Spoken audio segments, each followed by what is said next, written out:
Demokrasi itu kalau kita terjemahkan ke dalam olahraga, namanya sportivitas. Kalau dalam politik, demokrasi itu adalah kompetisi. Dari sisi kemampuan menyampaikan narasi berkaitan dengan kompleksitas persoalan bangsa ini, keduanya juga menurut saya punya kemampuan itu. Insya Allah pasangan Anies Ahaye adalah orang-orang yang bisa lepas dari kekuatan oligarki. Dan kita sebagai politisi hanya menawarkan diri. Oke. Ini kami, ini konsep kami, ini visi kami. Semua terserah kepada masyarakat, konstituen yang memilih. Open your mind, bicara santai. Nah, hari ini saya mau bicara santai dengan salah seorang aktivis. Ini menarik nih teman-teman, kita bicara dengan seorang aktivis yang sudah masuk ke dalam politik.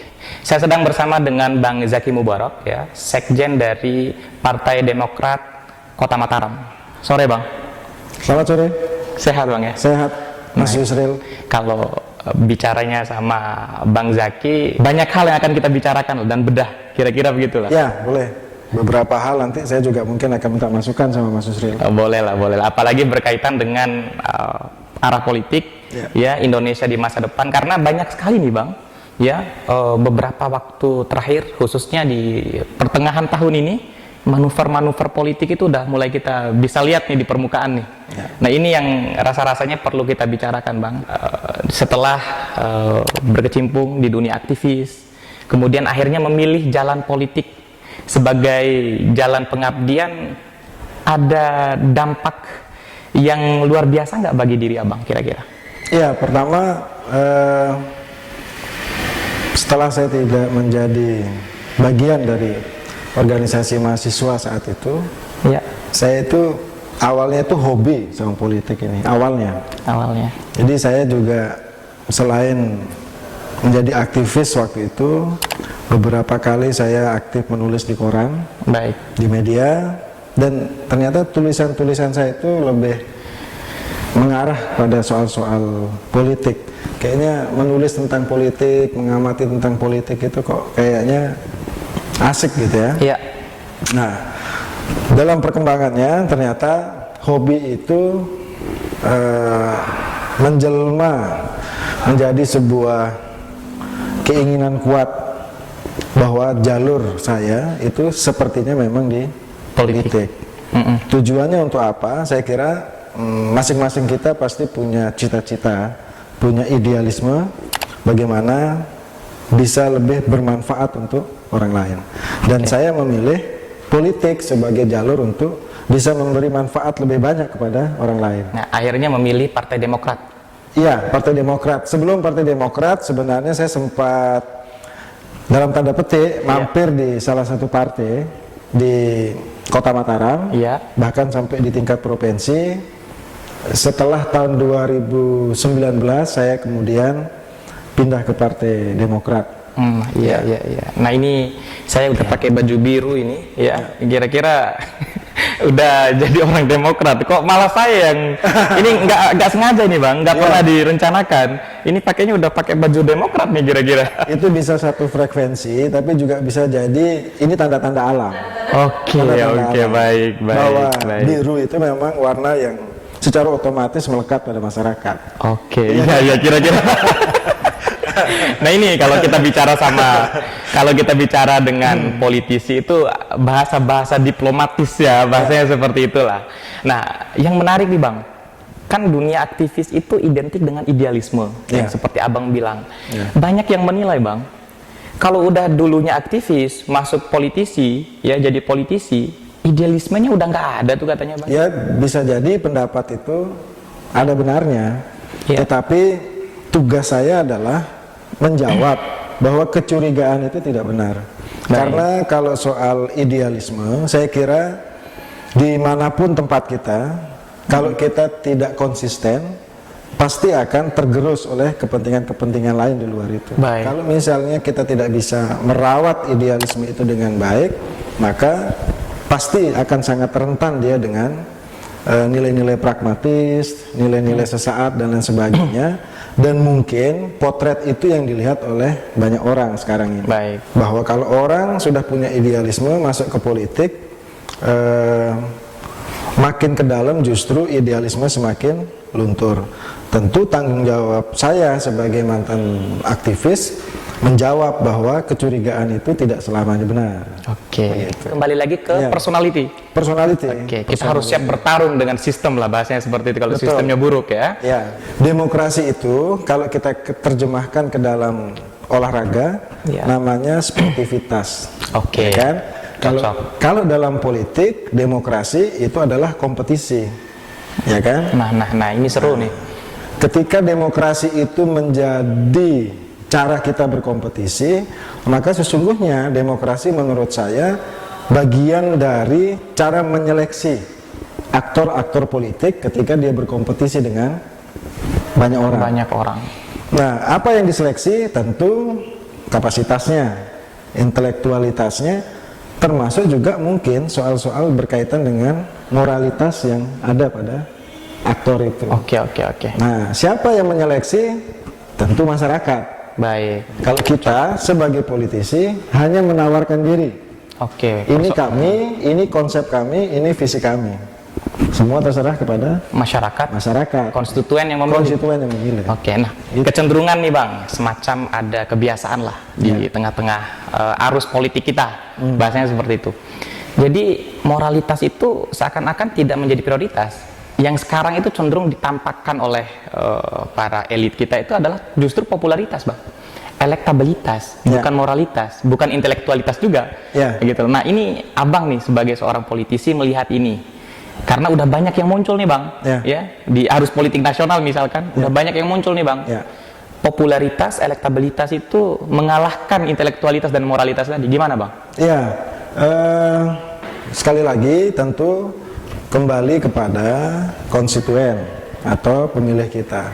Kalau urutan-urutannya itu kan sebenarnya kalau orang sudah populer, maka dia bisakah popularitas itu menjawab ekspektasi masyarakat? Baik. Harusnya kan seperti itu. Jadi misalnya saya populer nih, tetapi ketika turun ke masyarakat menunjukkan diri, ternyata ekspektasi itu tidak sesuai dengan harapan masyarakat, maka bisa jadi nanti akan menurunkan tingkat keterpilihannya kepada proses kompetisi tadi itu. Artinya popularitas ini lebih dahulu dilihat dulu berarti, Bang. Tinggal kita menunjukkan moralitas kita, intelektualitas itu setelah populer dulu gitu. Setelah populer. Orang tidak mengenal kita kalau kita tidak menceritakan tentang kita ini siapa. Baik. Kan? Nah, setelah dia populer, dikenal, pertanyaannya adalah apakah persepsi masyarakat dari hasil dia menceritakan dirinya melalui pengenalan tadi itu bisa menjawab ekspektasi masyarakat atau tidak.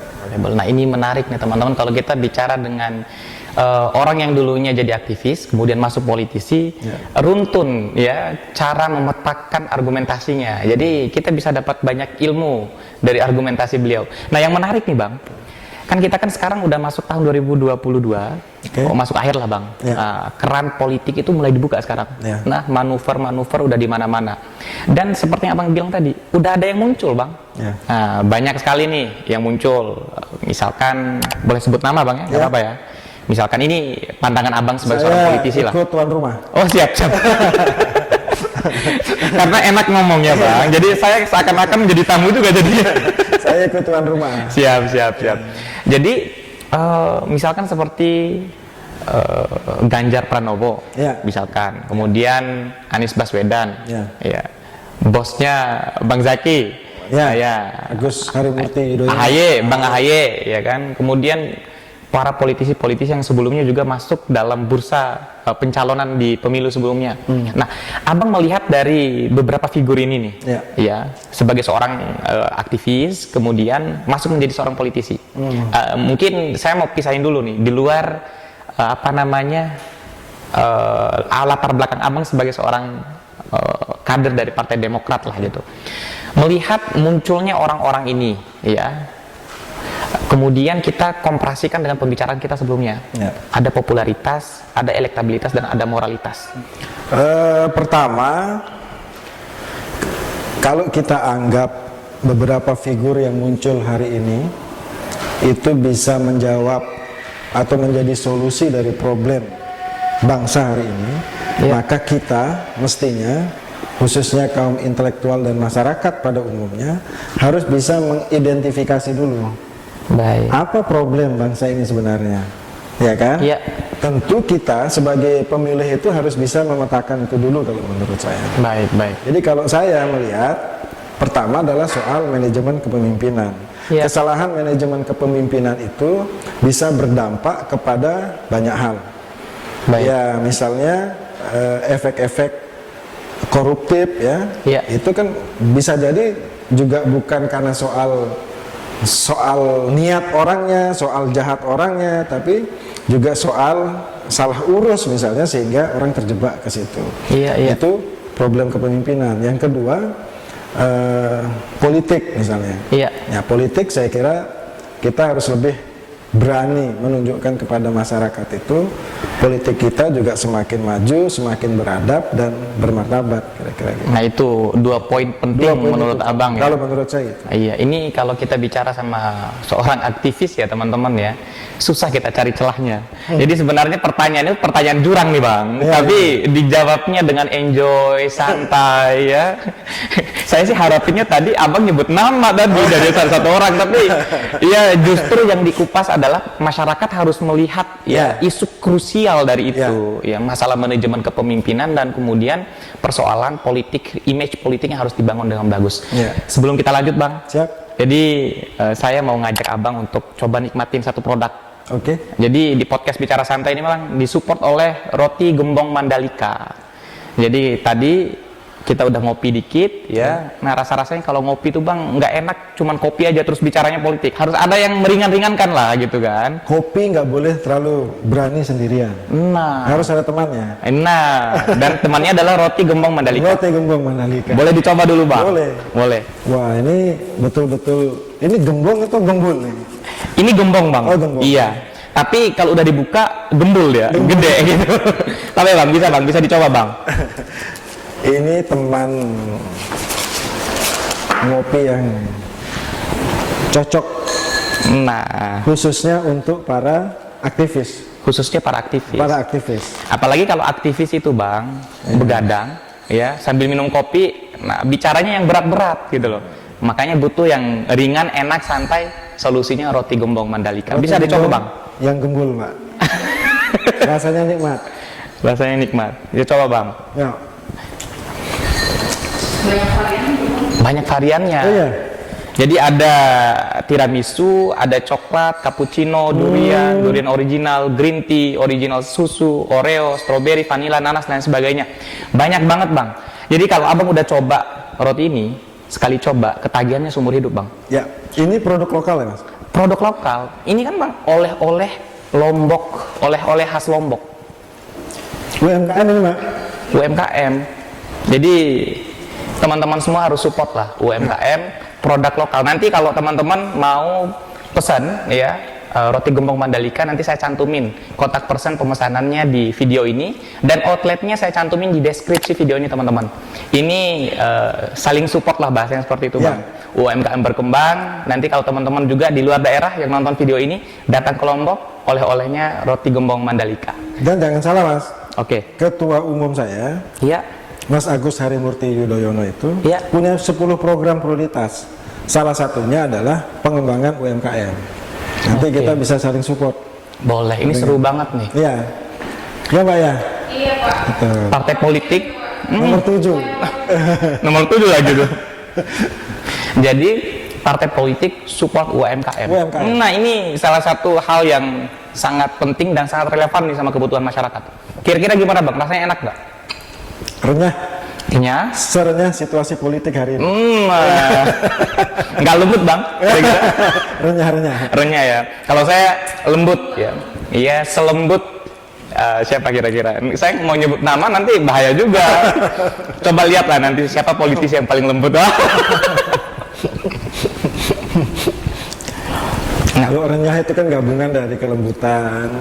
Kemudian gabungan dari rasa terus gabungan dari apa namanya, kalau kontur itu apa ya istilahnya? Serat tekstur ya. Gabungan dari. Oke. Makanya sampai lumer loh bang. Ya. Nah salah satu kelebihan dari roti gembong ini juga lumer bang. Harganya Lumer banget. terjangkau? Harganya terjangkau, mahasiswa banget. Nah kita lanjut nih bang. Siap. Nah tadi kan abang sempat nyinggung nih AHY beberapa waktu yang lalu ada semacam pertemuan ya antara Anies Baswedan bertemu dengan AHY. Ini dua tokoh muda nih bang. Ya. Yang juga masuk di dalam bursa pencalonan presiden. Nah, abang sebagai seorang kader Demokrat melihat situasi ini, gimana pandangannya, bang? Ya, pertama, selaku kader Partai Demokrat, tentu tidak ada bahasa lain kecuali menyambut baiklah pertemuan itu. Ya. Minimal dengan pertemuan itu kita bisa melihat dari arus besar yang sedang berkembang hari ini, itu ada dua tokoh muda yang muncul ke permukaan. Itu Baik. minimal dulu kan. Iya. Kalau kita mau lebih dalam lagi, pertemuan AHY dengan Anies, tidak ada yang bisa membantah menurut saya Iya. kapasitas dan intelektualitas keduanya. Dari sisi kemampuan menyampaikan narasi berkaitan dengan kompleksitas persoalan bangsa ini, keduanya juga menurut saya punya kemampuan itu. Lembut dan renyah tadi. Lembut dan renyah. Iya. Dan narasi itu sampai ke kita. Jadi politik itu kan soal kemampuan menyampaikan narasi yang bisa diterima oleh banyak orang dari kompleksitas persoalan yang ada. Cocok. Ya kan? Ya. Itu menurut saya keduanya punya itu. Saya pernah menulis keduanya punya latar belakang yang bisa saling melengkapi. Iya. Saya baca tulisannya tuh, bang. Iya. Kenapa bisa saling melengkapi? Satu punya latar belakang militer sampai di tingkat perwira menengah. Yang satu punya latar belakang akademisi. Yang kemudian jadi gubernur. Mas AHY kemudian menjadi ketua partai. Kalau kita mau sederhanakan, sisi konseptual kita sudah punya, sisi praktis kita sudah punya.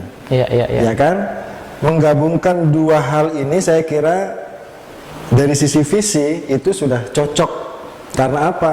Karena banyak politisi yang hanya pandai di tingkatan praksis, tetapi seringkali melupakan sisi konseptual. Cocok. Ya kan? Benar. Ada juga politisi yang secara konseptual itu jago, tetapi ketika implementasi di lapangan seringkali gugup dan gagap. Iya. Dengan mengawinkan dua hal ini, saya kira ini pasangan yang ideal. Tentu kita akan melihat bagaimana perkembangan selanjutnya. Nah ini menarik nih teman-teman semua ya, karena kita tahu dua orang ini bang, dua tokoh ini itu mewakili anak muda bang. Betul. Ya, AHY ya dengan latar belakang militer, mungkin punya ketegasan ya, karena salah satu ciri kepemimpinan itu punya keberanian, ya berani untuk mengambil sikap. Kemudian Anies Baswedan, ini orang yang lembut lah katanya seperti itu, dengan banyak track record di DKI dan lain sebagainya. Ini kalau dipadukan ini bang, menurut orang nih, bukan saya ya teman-teman semua ya, nanti di Politisir, nanti podcast bicara santai pro AHY sama Anies, jangan kayak gitu. Ini banyak orang yang ngechat saya pas itu udah mulai, banyak yang nyuruh di podcast kan, kayaknya ini udah pasangan yang bisa menunjukkan masa depan Indonesia katanya seperti itu. Nah abang optimis nggak tentang dikawinkannya dua orang ini? Suasana psikologis dari Demokrat tentu saja itu sangat menginginkan perkawinan ini terjadi. Baik. Ini juga bukan sekedar ingin dan mau berpasangan dengan Anies, tetapi hasil dari Rapimnas Partai Demokrat beberapa waktu lalu itu, kriteria calon presiden yang akan didorong oleh Partai Demokrat itu selain memang punya chemistry dengan Demokrat, sosok yang bersangkutan itu tadi yang di awal saya sebut, integritasnya tidak perlu diragukan, kapasitasnya juga, intelektualitas, ya, Iya. dan kemampuan bergaul di Cocok. dunia internasional. Cocok. Saya kira kapasitas seorang presiden harus seperti itu. Berarti ini kira-kira paket komplit bang ya? Kalau menurut abang pribadi nih, paket komplit nggak bang? Ya, saya kira dari semua calon, Iya, iya. kalau menurut saya, baik secara subjektif maupun objektif, saya harus akui Iya. dua sosok ini adalah solusi bagi bangsa kita hari ini. Wah, ini solusi bagi permasalahan bangsa Iya. ya. Nah, bicara tentang ini sih saya apa ya bang? Kita Intermezzo sambil aja. ngopi ya? Boleh bang, santai. Kita sambil ngopi aja bang. Jadi ini bang, saya kemarin sempat buka media sosial. Jadi orang ngebandingin nih, ada beberapa calon juga gitu kan. Ya. Itu saya terbesit ingatan saya ketika abang bilang bahwa dia itu harus pandai dalam pergaulan internasional. Nah, bergaul kan perlu komunikasi bang. Betul. Nah, kalau AHY, Anies Baswedan ini kan kalau udah ngomong bahasa Inggris, bahasa asing, bahasa apapun ya mungkin ya, penguasaannya tentang itu mungkin udah pasti. Nah, ada ya salah satu calon juga yang ngomong bahasa Inggrisnya itu saya sampai gini bang, udah aduh, Ya. astaga saya bilang ya. Pertanyaannya adalah, maukah semua kita menjaga proses konsolidasi demokrasi ini dengan baik dan benar? Iya, Ya kan? Kita juga tidak boleh semata-mata menyalahkan masyarakat misalnya, tetapi ada tanggung jawab besar dari kita para pelaku-pelaku politik ini untuk menjaga konsolidasi demokrasi ini berjalan dengan baik. Iya, khususnya Partai Demokrat. Saya kira ya, kalau itu komitmen Partai Demokrat. Iya, benar. Partai Demokrat lahir dari proses reformasi, dan berulang kali Ketua Majelis Tinggi kami Pak SBY dan Ketua Umum Mas AHY itu mengingatkan bahwa Demokrat tugasnya adalah mengawal reformasi dengan baik dan benar. Oke. Ketika ada isu tentang 3 periode misalnya, Iya, Demokrat adalah orang yang paling depan untuk membantah itu. Benar, Kenapa? sih, benar. Karena reformasi sudah menegaskan bahwa presiden, wakil presiden maksimal 2 periode. Kalau enggak nanti Pak SBY turun gunung. Nah, Nah. SBY turun gunung. Iya. Karena apa? Karena banyak orang di luar kita itu yang masih menginginkan bisa mengkooptasi negara ini. Oke. Itulah yang sering kita dengar dengan istilah oligarki. Oligarki. Nah, dalam beberapa percakapan, diskusi segala macam, siapapun yang terpilih, pertanyaannya adalah apakah dia dikendalikan oleh oligarki, Iya. ataukah dia bisa melepas dari Oligarki itu sendiri. Itulah yang akan menentukan nasib bangsa ke depan. Oke. Nah, tentu kita sedang tidak jualan dalam tanda petik kalau menyebut insya Allah pasangan Anies AHY adalah orang-orang yang bisa lepas dari kekuatan oligarki. Nah, cara untuk melepaskan diri dari oligarki salah satunya adalah kemampuan manajemen kepemimpinan tadi. Manajemen kepemimpinan. Iya, cocok. Manajemen kepemimpinan. Kalau manajemennya sudah bagus, itu yang tadi yang saya contohkan tadi itu, Iya. manajemen itu juga berkaitan dengan bagaimana tata laksana, tata aturan, ya, tata kelola birokrasi, sehingga ruang-ruang untuk para pihak yang ingin menumpang proses itu menjadi tidak ada celah lagi. Oke. Ya, saya kira ini kan harapan ya, harapan visi yang harus kita bangun bersama ke depan. Abang melihat munculnya dua nama nih, kan kemarin bahasanya silaturahmi politik ya yang dilakukan oleh Anies Baswedan ke DPP Partai Demokrat. Terang nggak masa depan Indonesia bila dipimpin oleh dua orang ini? Artinya tidak melanjutkan dosa masa lalu nih. Saya khawatirnya mungkin kekuasaan kepemimpinan sekarang banyak meninggalkan dosa, ya. Nah, dengan hadirnya dua paket komplit ini, menurut Abang, apakah bisa menjawab persoalan Indonesia di masa depan kira-kira? Ya, saya kira saya harus konsisten dengan cara berpikir yang dicontohkan oleh Ketua Umum Partai Demokrat, Mas AHY, bahwa pembangunan hari ini itu tidak bisa dilepaskan dari warisan kepemimpinan sebelumnya.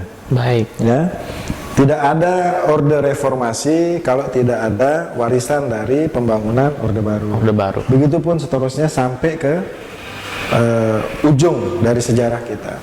Kalau slogan yang disampaikan oleh Partai Demokrat, khususnya oleh Pak Ketum itu, Mas Ketum, perubahan dan perbaikan. Artinya ada hal yang harus kita rubah, ada warisan-warisan yang lalu yang tinggal kita perbaiki. Itu juga yang disampaikan oleh Mas Anies, Iya.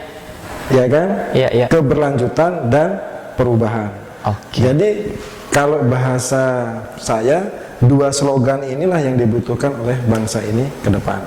Nah, apakah menjawab pertanyaan tadi dengan kepemimpinan yang dua atau sosok Anies Baswedan dan Agus Harimurti Yudhoyono, Indonesia akan bisa lebih gemilang? Saya kira jawabannya ada pada sejauh mana besok implementasi dari dua slogan itu buat bangsa ini. Oke, minimal kita udah lihat slogannya. Iya. Ya, tentang komitmen dan harapannya di masa depan. Iya. Nah, kira-kira seperti itu, Bang. Dan Partai Demokrat khususnya DPC, Bang ya? Saya Kota Mataram. DPC Kota Mataram siap untuk mengawal itu semua. Siap mengawal, siap mengamankan demi kesejahteraan masyarakat Indonesia. Waduh, nah ini kita tepuk tangan dulu tuh, Mbaknya sampai tepuk tangan tuh. Yang perlu kita khawatirkan itu begini, ada pepatah yang bilang begini, jangan sampai pemilu yang akan datang itu hanya merubah botol tetapi memasukkan anggur yang lama. Oke, iya, ini dalam ya analoginya, sehingga ini mengajak kita berhenti sejenak dan berpikir ya, analogi ini dalam maknanya teman-teman. Iya. Terakhir Bang, Iya. harapannya untuk masa depan politik Indonesia, kemudian apa yang harus dilakukan oleh anak muda, karena partisipasi anak muda dalam politik itu sekarang sangat didorong. Oke. Ya, melihat dua kandidat nih. Ya. Bukan dua kandidat ya, dua orang yang paket komplitnya anak muda nih Bang. Ya. Harapannya seperti apa? Ya, pertama untuk teman-teman muda, saya selalu ingatkan bahwa sebagai pemuda kita harus bisa mengidentifikasi sekali lagi problem bangsa kita ini apa sesungguhnya. Iya. Kalau kita sudah bisa mengidentifikasi problem bangsa ini, maka ujung-ujungnya pasti nanti pada soal kebijakan negara, pada soal keputusan-keputusan yang dilahirkan oleh pemerintah. Nah, wilayah kebijakan, wilayah keputusan dari pemerintah itu adalah menurut saya wilayah-wilayah yang dimensinya masuk ke wilayah politik. Baik. Ya, jadi kalau kita sebagai kaum muda ingin bangsa ini berubah sesuai dengan harapan kita, maka tolong cermati proses-proses politik kita. Kalau kita tidak puas dengan hanya mencermati, masuklah ke dunia politik. Karena hanya dengan masuk ke dunia politik, kita semua bisa mempengaruhi kebijakan dan keputusan negara. Nah, itu aja. Ini teman-teman semua, pesan yang dalam lagi nih dari Bang Jaki ya. Mantan aktivis atau mungkin sampai hari ini terus menjadi aktivis, memilih jalan politik untuk mengabdi ya, karena ingin merubah sesuatu hal yang di luar kita nggak bisa merubah itu. Nah, kalau podcast Bicara Santai Bang, kita mantau dari luar Bang. Siap. Dia nggak boleh masuk di politik kalau podcast ini Bang. Oh, iya. Kita mantau dari luar, kita melihat keretakannya dari luar. Nah, kalau ada yang retak kita ingatkan. Nanti kita undang aktivis-aktivis, termasuk para aktivis yang kemudian sudah memilih jalan politik. Sebelum saya tutup podcastnya Bang, kami punya satu souvenir dari podcast Bicara Santai. Ini bentuk terima kasih kami Bang. Siap. Ternyata podcastnya luar biasa. Ini sudah dapat roti apa? Gembul apa?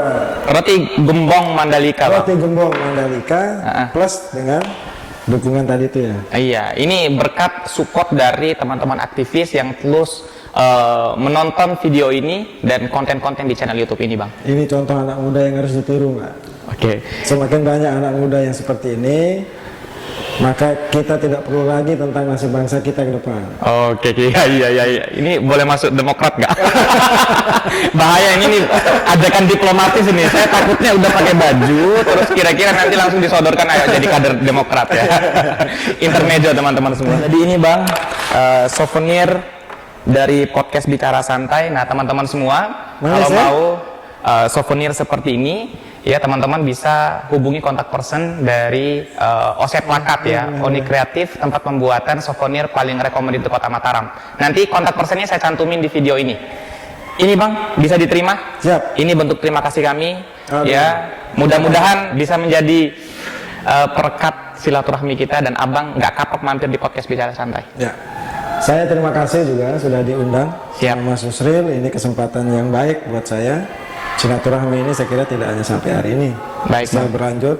Kemudian yang kedua, ini saya kok tertarik dengan ini. Oh iya. Jadi apakah kalau saya mau pesan bisa direkam atau bagaimana? Bisa Bang, nanti kalau mau pesan sebut pernah mampir di podcast Bicara Santai, insya Allah dapat ya diskon khusus dari OC Plakat, kira-kira begitulah. Apalagi teman-teman aktivis mahasiswa mau pesan, kalian bakalan dapat harga spesial. Iya. Syaratnya subscribe dulu tapi. Tolong di subscribe, like, and share. Wah, kalau udah senior bilang siap perintah kita ini. Kalau mahasiswa bisa dapat di bawah 100.000. Iya. Tapi kalau politisi, tapi udah pernah mampir di podcast Bicara Santai, nah harganya bisa di lobby. Siap Bang? Ya. Terima kasih banyak sudah mampir di podcast Bicara Santai. Saya terima kasih banyak. Ilmunya dalam dan narasi-narasinya tajam. Dan mudah-mudahan politik Indonesia makin hari makin baik dan terus ada aktivis yang masuk ke dalam politik. Anak muda kita dorong untuk masuk di politik. Podcast Bicara Santai mengawal dari luar.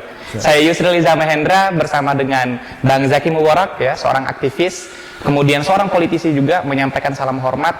Mudah-mudahan kita semua selalu sehat dalam berpikir dan terus memperjuangkan kepentingan rakyat kecil. Sampai jumpa. Terima kasih banyak Bang. Sama-sama. Siap. Terima kasih. Siap.